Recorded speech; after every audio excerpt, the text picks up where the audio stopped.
Kamusta mga idol? PBA update muna tayo. Matapos ang matagumpay na pagtanking ng Converge sa Commissioner at All-Filipino Cup Conference, madami ang nag-aabang kung ano ang magiging itsura ng kanilang lineup sa susunod na season ng PBA. May mga usap-usapan nga na may mabigat na plano ang koponan na ikakagulat ng mga sumusubaybay sa liga. Isa na nga dito ang plano nilang makuha si Justin Baltazar sa susunod na PBA draft. May mga basketball analyst nga ang nagsasabi na panahon na para maglaro si Baltazar sa PBA. Ayon kasi sa mga balita, nagkakaroon na din ng malaking problema sa MPBL na pinaglalaroan niya ngayon. Nabalot na daw kasi ng kontrobersya ang liga ni Manny Pacquiao dahil sa mga questionableng pagpasok ng mga bagong koponan sa MPBL at maging ang laganap na game fixing na kinasasangkutan ng madaming manlalaro at mga coaching staff ng iba't ibang koponan. Madami din naman ang nagtatanong, bakit naman kailangan pang pumasok ni Baltazar sa PBA pabagsak na din naman ang liga? Base sa mga basketball analyst, mas matatag pa din ang PBA kaysa sa MPBL kahit wala nang nanunood sa kanila.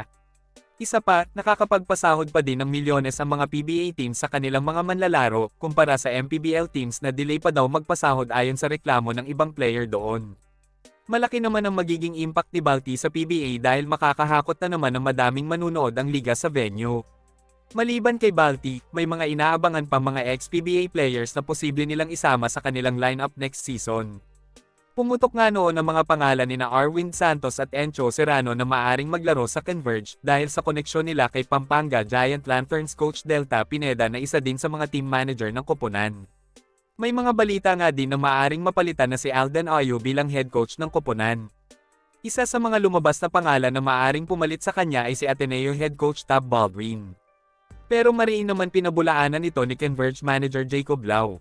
Isa pa sa mga inaabangan ng mga basketball fans ay ang pagbabalik ni Greg Zilla sa PBA.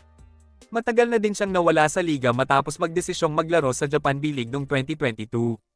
Si Slaughter ay inaasahang maglalaro sa koponan ng Manila Stars sa MPBL na mina-manage ngayon ng Strong Group Athletic na pinamumunuan ni Converge team manager Jacob Lau.